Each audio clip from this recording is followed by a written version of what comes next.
How would you like a 15% discount to my daily email, the stack of stuff, the show notes, discounts to the conference, all of that? All you need to do is text the word show to 33777. You'll get the annual subscription with a 15% discount to my daily email. You'll get the stack of stuff, the links to the show notes, discounts to the conference, and so much more.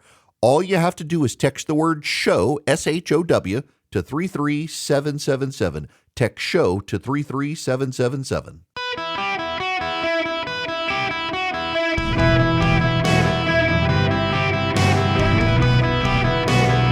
Welcome to the Eric Erickson Show podcast, Hour 3. Greetings, welcome. It is Eric Erickson across the United States of America. Welcome to Jorge Soler and Luke Jackson back to the Braves. I'm glad to have them with the Braves. I got to get to another game here soon. I want Delta level seats. I can't afford them, but I got to sit in some the other day, and they sure are nice. It's a great city. If you've never been to Atlanta, you should come to the Battery. I might even meet you there and grab a beer with you. There's got a great cigar bar there, too. It's just a fun place, but the Braves are also awesome. So, in any event, I got to move on. The phone number is 877-973-7425. Should you wish to be on this program, if you're just tuning in, I got to replay for you this from Kamala Harris to The Root, a black progressive news site. Should black people get reparations? I think there has to be some form of reparations, and we can discuss what that is. There should be some form of reparations. We'll have to discuss that with her. She always wants a discussion. Like when Don Lemon asked her, you really believe that people like the Boston Marathon bomber should be able to vote in prison? She's like, oh, we need to have that discussion. Why do we need to have that? Why can't you say no? Because you want these people to be able to vote. It's one of her positions, by the way, actually was in 2020 that prisoners should not lose their right to vote. Wild. Of course, she'll walk that back now. But, Kamala Harris's family is her father's family in Jamaica was massively into the slave trade. Kamala Harris is now on record saying that there needs to be reparations for slavery in this country. Kamala Harris's father from Jamaica descends from a line of slave owners, and not just any slave owners. They were some of the largest slave owners in the Caribbean. My family did not own slaves. So if Kamala Harris wants to force reparations for slavery, she's going to have to pay my share of it because her family profited from slavery and mine did not. But I will tell you that in my family are those who died on a battlefield, spilling their blood to free the slaves. And Kamala Harris's family lost no blood fighting for the freedom of slaves. They made money off of slavery. So, if Kamala Harris wants to lecture us on reparations, she needs to pony up the first check. This is where we are, though. This is how radical Kamala Harris is. She's willing to say, her, a descendant of slave owners, that there need to be reparations and that everyone should pony up. But I bet she thinks she should be exempted. I bet she does, because people like that tend to always think that they're the exception to the rule. Now, we have to move on because I got to talk to you about what's happening to J.D. Vance. I have said, and I will reiterate here, I like J.D. Vance. I think he is a very nice person. His wife is a rock star. His wife is way better than him. J.D. Vance is a good guy, though. We don't always see eye to eye. I actually do think economically J.D. Vance is to the left of me. He's more supportive of unions. I understand it's his background. I do think his cultural criticisms of the left and of the wealthy right in this country, they are very valid. We find a lot of common ground, even as I disagree with him on some of his economic policies, but he's a very smart guy and a very nice guy, as his wife is smart and nice as well. A good family man. And frankly, whether I agree with someone or not, I personally think you have to admire a person who, given his life circumstances, got out of there, went into the Marines, and has become a success. I will say I'm sympathetic to that because of where I grew up. And I'm not talking about Dubai. I was very blessed to have grown up in Dubai, and it spared me growing up where my family is from in rural Louisiana. I finished in a public high school in Louisiana, my 10th, 11th, and 12th grade year, and wound up myself pretty much being the French teacher because the French teacher disappeared, and I had already had years of French, and the principal basically put me in charge of the class. It was had a very weird upbringing, and I got out of there. I went to dinner one time with James Carville and Mary Matlin. And James Carville knew where I grew up in Louisiana. And he was very proud of me for having risen to the point where CNN hired me as a political contributor. And James one time commented to people that if you looked up, I will say, poop hole in the dictionary, it would be the town I grew up in. And the fact that I could get out of there meant something to him. I appreciate J.D. Vance's circumstances and his rise. And I think it's notable that Democrats are trying to condemn and revise a story that they themselves loved when he wrote his book, Hillbilly Elegy, because now he's on the wrong side and he's a heretic. What is happening with J.D. Vance is a disappointment among Republican donors. I will say everything I've said about J.D. Vance, and I will say this as well. I don't think he was the best pick for Donald Trump. I think he was the pick you pick when you think you've won the election. It was a pick made of hubris for a legacy play. Contrary to the talking point, J.D. Vance doesn't add anything to the Midwest. A Glenn Youngkin could have put mid-sized businesses at ease and suburban women. Marco Rubio would have upped the stakes for the Hispanic vote. Tim Scott would have upped the stakes for younger black men who were drifting away from the Democrats. There were plenty of picks who, as vice president, which tends not to matter, there were vice presidential picks that would have actually mattered demographically as for smart plays for suburban women or business owners who are hesitant of Trump or non-white men. J.D. Vance gives Trump a legacy if Trump wins. J.D. Vance is the heir apparent to the Republican Party and gets to more fully reshape the Republican Party in the MAGA image. That's what Donald Trump wanted. He assumed, I think, that he was going to win the race, that Joe Biden was going to be there, and obviously Trump was going to win. Well, not anymore. And there are a number of Republicans out there behind the scenes who want J.D. Vance pushed out the door and think that because it happened with Joe Biden, it could happen with J.D. Vance, that there should be a replacement. And what we are witnessing is a foolish attempt at a coup of Republican donors against J.D. Vance. And the Democrats pushing very hard on the weirdness thing right now increase the chances of it happening. But I want to be clear that, one, I think it's a terrible idea, and two, I don't think it is going to happen. But this would not have happened but for this effort. J.D. Vance, in an off-the-record meeting with Republicans, instead of being the candidate, decided in an off-the-record meeting with donors he could play analyst, which he should not have done because there's no such thing as off-the-record anymore. But this is the product of it. This is Caitlin Collins at CNN introducing the audio. By the Washington Post that reveals Trump's running mate, J.D. Vance, telling a private audience something very different than what we've been hearing from the Trump campaign publicly about Vice President Harris. All of us were hit with a little bit of a political sucker punch. The bad news is that Kamala Harris does not have the same baggage as Joe Biden because whatever we might say, Kamala Harris is a lot younger, and Kamala Harris is obviously not struggling in the same ways that Joe Biden did. Now, he's not saying anything that others haven't said. The problem is that he was playing the analyst role there.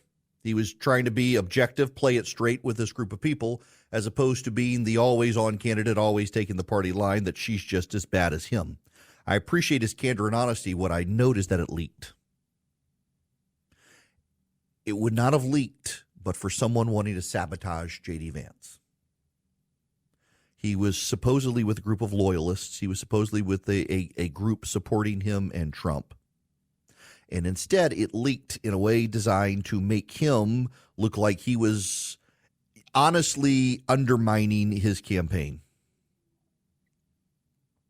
That is a plot to sabotage J.D. Vance. It is a foolish idea. It is discombobulating at this point in a campaign. It is, as a Republican who actually wants to stop Kamala Harris, offensive that they would head this way, that a donor would leak this to the Washington Post. And I would also say at the same time that I do think that J.D. Vance and Donald Trump need to find their footing. The Democrats pivoted to Kamala Harris. We expected them to pivot. We expected them to drop Joe Biden. But the campaign itself seems like they were surprised, and they shouldn't have been. They should not have been surprised. We all knew this was coming. And I think one of the things we're seeing is a massive 10-to-1 spinning advantage right now. According to Karl Rove of the Wall Street Journal, it's a 10-to-1 spinning advantage. I don't know that that's true, but I will tell you this. Multiple people, myself included, when I've gone on YouTube in the last week to look at different videos, I get Kamala Harris nonstop ads. The digital targeting by the Harris team is relentless, and there's no comparison with the Trump team. I don't know what the Trump team is doing with their money, but they are being outspent right now. And they're being outspent by a Harris campaign that is both negatively defining Vance and positively defining Harris. And there's not a lot of pushback from the Trump team. One of the rules in politics is you have to respond in kind. So if there's a web ad on YouTube, you got to put a web ad on YouTube. If there's a TV ad, you need to put on a TV ad. If there's a mail piece, you need a mail piece. You got to respond by the same medium. Jake Tapper yesterday pointed out that in the Philly market, there were like 5 ads in the 8 o'clock hour in the morning, which is one of the most watched hours of news broadcasts in Philadelphia. And almost all of them were Democratic attacks on J.D. Vance and Donald Trump. And you could say, well, Philly's not going to win. Yeah, but Lancaster County and the surrounding areas there, they tend to be suburban swing areas. They matter a ton. Delaware County matters a ton. And those are swingy parts where if you can neutralize Democratic advances in those areas, you can, as a Republican, win Pennsylvania. Where is the air war? Where is the spending from the GOP? Where is the anti-Harris message? Why are they still struggling? What's notable is that Dave McCormick, for example, is not struggling. Dave McCormick has another ad. I've been playing you his first ad. I took it myself and modified it. This is his brand new ad. It launched last night.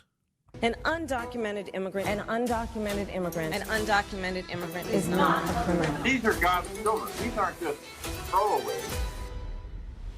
Your immigrant status, whatever it is, does not in our mind's eye designate you as a criminal. I support our sanctuary law. Abolish ICE. And we need to probably think about starting from scratch. It is wrong to deport 11 million people. Deal with the problem. We have 11 million people here who need a pathway to citizenship. Finally fixing our system so that we can give people a path to citizenship. I am not for a wall. A wall should not be confused with border security. To suggest that we have to build a wall because there are terrorists who are trying to invade the country. It couldn't be farther from the truth. Raise your hand if you think it should be a civil offense rather than a crime to cross a border. Is the situation to any degree a result of signaling from the Biden administration? No, the answer is no. Kamala Harris is inspiring. And yeah, I am radical. I do believe that we need to get radical. She's prepared right now to do this job. She's prepared to be commander-in-chief.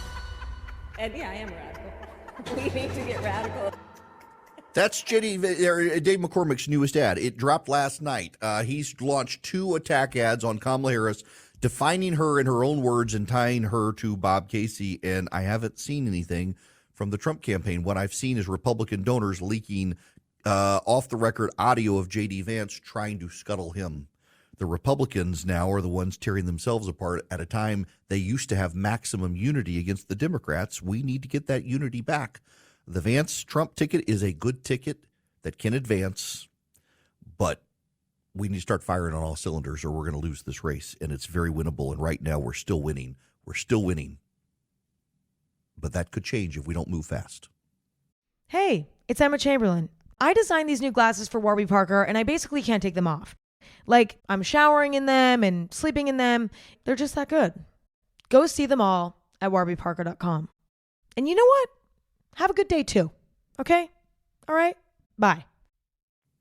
Hello, my friends. It's Eric Erickson here, and I am delighted to have you. The phone number, 877-973-7425. I want to go squeeze a phone call in from Kansas City, Missouri. Michael, welcome to the show. How are you? Thank you. Can you hear me? I can hear you. Okay. You had mentioned projection earlier, and it reminded me of something I heard a couple of weeks ago, and I'm not sure. It's a rule that socialists go by. I'm not sure if it was in Saul Alinsky's Rules for Radicals or if it's just a basic Marxist technique, but it goes something along the lines of whatever you're doing, make sure that you accuse the other side of doing it also, because that way it takes a lot of the weight off of when they accuse you of actually doing it. For example, this threat to democracy, they were doing that the whole time with Trump, trying to kick him off the ballot. And and so that's one example. I would say that they know a lot of what they're doing is weird. The fact that Kamala she didn't even get one vote in the primary. She never even made it to Iowa. And now all of a sudden she's got a good shot at being president. I mean, that's totally against democracy. So anyways, have you heard of that rule of it's sort of like it's like projection. Yeah, that's I forget exactly what it is. And it's definitely in Rules for Radicals, where you do project your own vices onto the other side and define the other sides by what you know best, which is yourself. Right. And that's exactly what they're doing. You're absolutely right. I mean, they're calling them weird perverts. What's a weirder pervert? A married man with kids or a guy who dresses up as a dog to have sex and steals women's luggage? That was a Biden appointee. Michael, I got to let you go there because I got to get to a commercial break here. But first, I got to tell you about Hillsdale College, a great nonprofit for you to support. Let me tell you about their classical education program that is donor-based. So your donation, which is tax-deductible, helps fund this. You complain about public education in the country. Public schools, charter schools, and public and private schools are embracing their classical education program that teaches kids critical thinking through reasoning and rhetoric and logic classes. It's a great program. The state of Louisiana, Florida, other states have been embracing this program, but they need your support. Hillsdale College needs your support. If you go to ericforhillsdale.com, you can make a tax-deductible donation to Hillsdale College. Not only that, you're funding their education mission at the collegiate level as well. You know, they don't take federal funding. They practice what they preach. There's no federal funding there. All the kids get jobs and scholarships. They need you as a donor to help make that mission possible, and you can help them with a tax-deductible donation by going to ericforhillsdale.com. You're improving the future by building the minds of the future through Hillsdale College, its classical education program at the elementary and secondary level and its collegiate level. ericforhillsdale.com.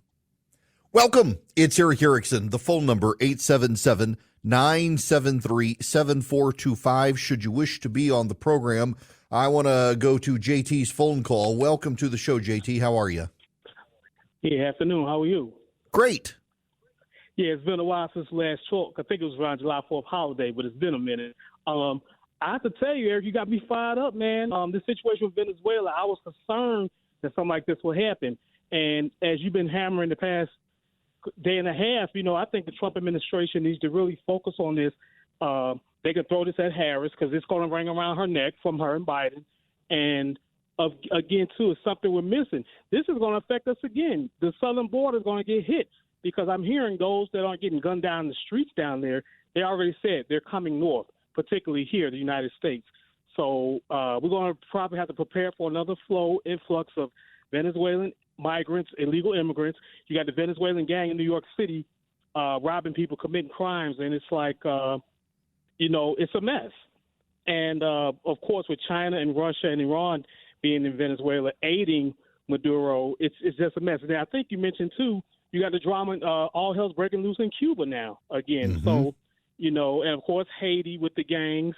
And there's another country, I forgot where, I think I saw the news last week. I think it's in Asia somewhere, but the military was using live fire on the residents there, killing them. So, of course, the world is on fire, and I agree. Biden's beyond asleep at the wheel. They don't care, Eric, and I agree with your point. Trump can fix this. That man cannot get in the White House soon enough.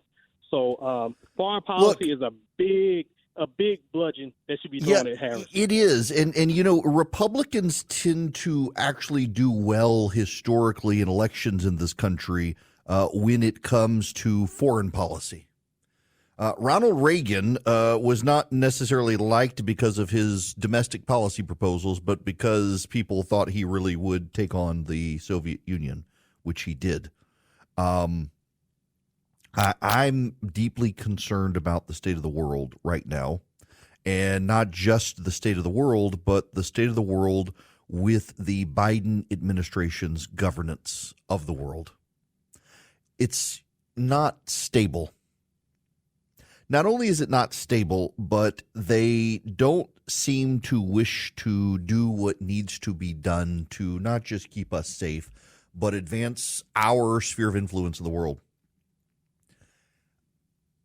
I get accused of being a globalist proponent of nation building. I'm actually not.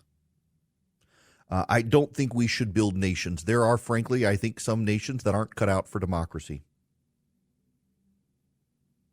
I know you're not supposed to say things like that, but when you've got a country where the people have never known democracy, they're not going to want democracy. They're going to want to feel safe. They're going to want a strong man. And I always thought it was absurd of the Bush administration to think that they could import American-style democracy or Western democracy into places that didn't want it.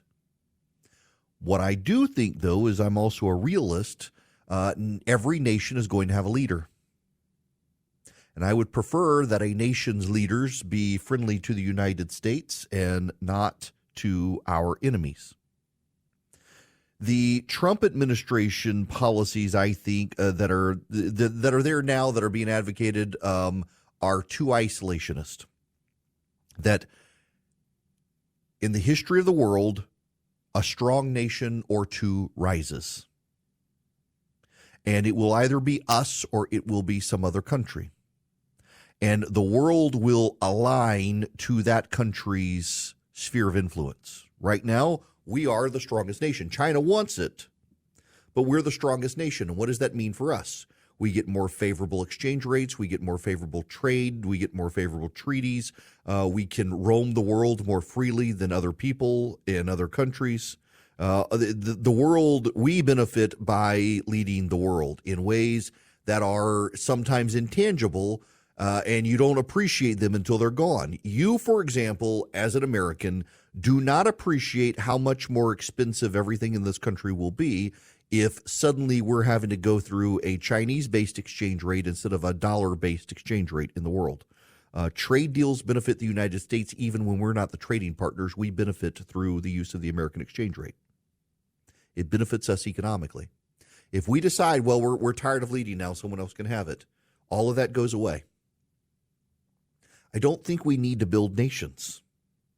I think we need to accept that some nations are never going to have democracy. And if they're going to have a dictator, well, by God, they should be our dictator and not China's dictator. That's something Ronald Reagan did that the Bushes both tended to get away from that I don't think they should have gotten away from. Ronald Reagan was perfectly happy to prop up Pinochet in Chile and understand that bad things were going to happen, and also understand that if Pinochet was not there, bad things were still going to happen, but it would be the communists in charge. And I would rather a Pinochet who was friends with the United States and killing communists than having communists in charge who were killing good democracy-loving citizens of Chile who wanted free markets and a good life but didn't want communism. That's just the reality of the situation. And you can vilify Pinochet, you can vilify me for saying that some countries want dictators, but I would rather have a pro-American dictator than a pro-Chinese or pro-Russian or pro-Soviet dictator. That's just reality. And we ought not to lose sight of reality. And the fact of the matter is we benefit on the world stage by leading the world and also by discerning who's good and who's not. Frankly, I think we should be working to topple Maduro, not to impose a democracy or reform in Venezuela, but to get the Chinese, the Russians, and the Iranians out of the Western Hemisphere. Maduro props up the Chinese, the Russians, and the Iranians. They are known to be in Venezuela right now, helping the Venezuelans plot a war to take over territory of their neighboring country. This is not in dispute that they are there helping them. But the Biden administration isn't willing to do that. The Biden administration has embraced the idea that the United States, as one of 198 equal nations, makes for a more stable planet when it does nothing of the sort. The Biden administration, governed by a dementia patient who's for 50 years been wrong about every major foreign policy issue on planet Earth, has done nothing but destabilize the world. We were not having shipping dodge the Red Sea when Donald Trump was president because the Houthi were on the terror list and nearly bombed out of existence, and the Iranians didn't have the money to fund them. But Joe Biden came in and changed all that. The Russians were not in Ukraine when Donald Trump was president, but they are with Joe Biden. The Chinese were not in the Caribbean when Donald Trump was president. They're there now with the Iranians in Venezuela and Cuba. And the Russians have joined them. All of this thanks to the leadership of Joe Biden. We could change this in November. My fear is that J.D. Vance and others have been pretty aggressively isolationist in their rhetoric. And I understand he's opposed to nation building. I am too. He, from his time in war. But I think if we give up our leadership, it's going to hurt us. And I think if we abandon helping the Ukrainians, it's going to ultimately lead us to war because the Russians will have tasted American defeat. That's how they'll interpret it if we walk away. And in interpreting American defeat, they'll continue to be bold and expand. These are dangerous times, and we need moral certainty in our leadership. We don't need nation building, but we need to understand who is our friend and who is our enemy and what advances our interests around the world and what doesn't. Between the two, I think Trump more often gets it right than Biden. In fact, I think every chance Biden gets, he gets it wrong. And we are more unstable and headed probably towards a global war because of Joe Biden's leadership. And when that war does come, I'm sure Donald Trump will get blamed because it'll happen when he's back in the White House if he's there. But it'll be because of Joe Biden. He is our Neville Chamberlain. And Neville Chamberlain emboldened the Nazis and let them take over Europe. And Joe Biden is doing that with the Iranians, the Russians, and the Chinese, and now the Venezuelans, and the Cubans, and the North Koreans, and every other bad power on planet Earth. There is an axis power. You don't have to call it the axis of evil, but there are axis powers. And you can see China, Russia, Iran, North Korea, the Venezuelans, the Cubans. They're trying to realign the world in their favor. If you do not believe there is an alliance of these axis powers, then you need to ask yourself, why is it that Iran, China, and Russia are all right now in Venezuela helping the Venezuelan military? Because they are, and it's not in dispute. They are there right now. This is happening before our eyes, and it is happening on Joe Biden's watch, and it did not happen on Donald Trump's watch. That's just facts. You may not like them, but it's true. Now, back to the phones. Gary, you're going to be up next. Welcome to the show. How you doing, Eric? Great. What's going on? Not much. Hey, I've got one on illegal immigration for you. I'm a 61-year-old tradesman. They're here for the money, and the way they are paid is because you can issue a 1099 on a Social Security number. They don't pay the taxes. About 2 years later, that business is going to get a letter from the IRS saying that number don't match the name, and they simply send in another name and number. They go to check cashing places to cash their check. They're not looking at an ID or anything. They're looking at who the check is from. They know the checks are good. They're making $10 for cashing the check. Eliminate the money, you eliminate the flow. Look, that makes a ton of sense. And, let's be honest, too, that there are a whole lot of businesses in this country that are depending on illegal labor right now. In fact, I played the audio yesterday of, what is his name, Mark Zoni? I forget his last name. He is an analyst on Wall Street who was on CNBC. He was saying one of the issues that we're dealing with the rise in unemployment in this country is that domestic labor is being offset by immigrants. What he didn't say was illegal immigrants, but in part, that's what he meant. We do have an immigrant labor force in this country that are taking jobs at cheaper wages than Americans, skirting a lot of labor laws. And the Democrats, of course, at this point, their position is that, well, we need these people here to wait tables and pick crops and do all the manual labor that other people don't want to do. That may be the case, but by incentivizing illegal aliens to come into this country, we're having problems. Before Lyndon Johnson was president, there was a program that the federal government had that essentially would allow migrant workers to come into this country for several months at a time. They would pay taxes. They did not have to comply with minimum wage laws.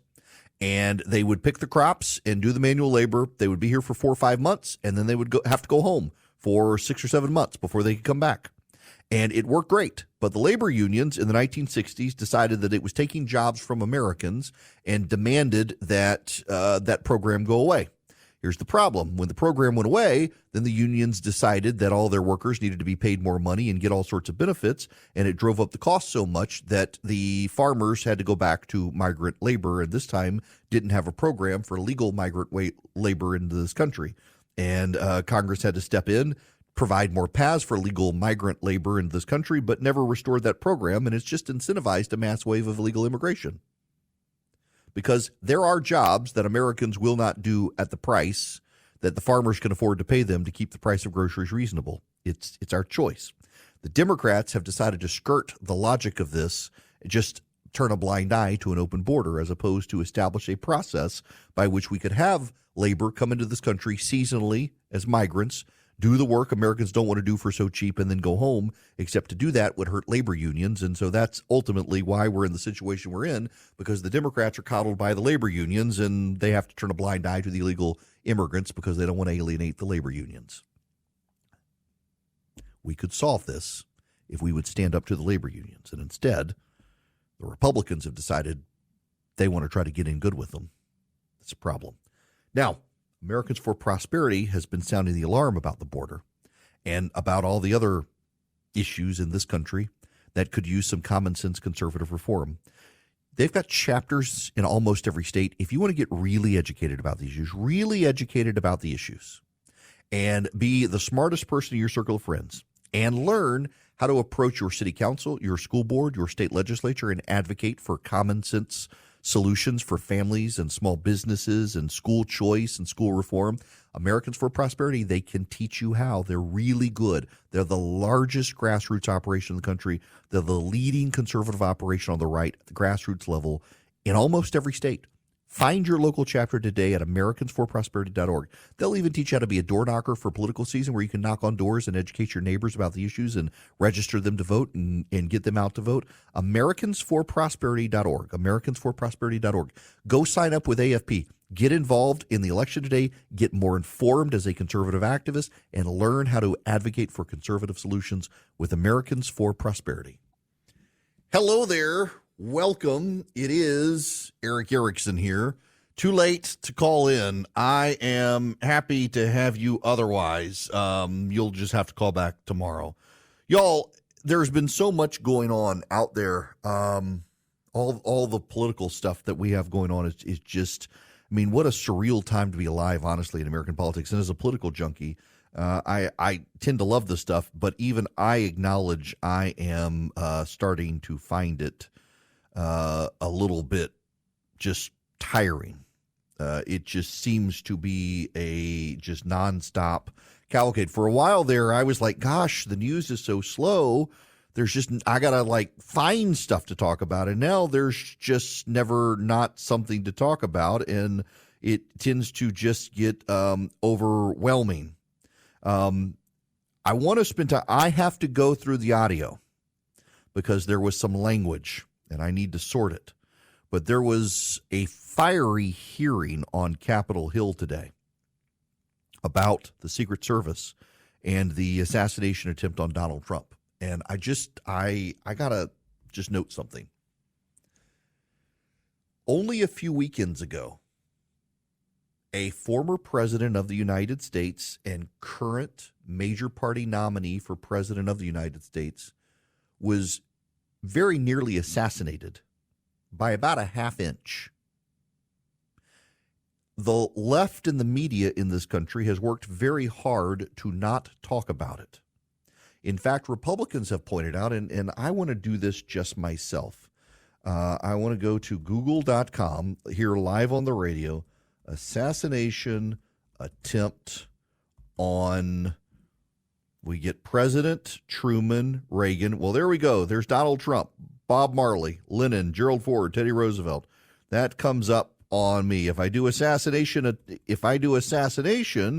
the number two pick for me is Trump. Your mileage may vary on that. What I find remarkable, though, is that until there was all this outrage online about if you put an assassination attempt on Google and Trump didn't even come up, suddenly Trump comes up after all the outrage. And it wasn't just me. It was a lot of major political figures and news figures saying, yeah, actually, this isn't coming up.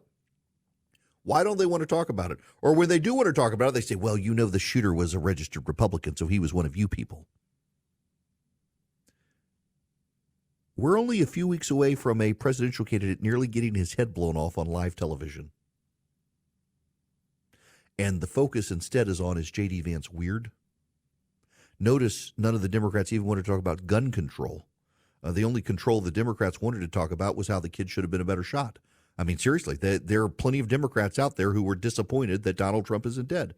They don't want to say it publicly, but you and I both know it's true. And now they don't want to talk about how close he came. In fact, the only thing they want to talk about is, did he really get hit with a bullet? Maybe it was the teleprompter that miraculously wasn't shattered, but maybe it was still the teleprompter. There's a fiery hearing on Capitol Hill today. The incompetence of these people continues to be staggering. The more we learn, it really is just massive, gross incompetence and failure to communicate between federal, state, and local authorities who are all there. And good for Josh Hawley for asking serious questions of the Secret Service. I'll clean up the audio, and we'll get to this tomorrow. It should be a very big deal.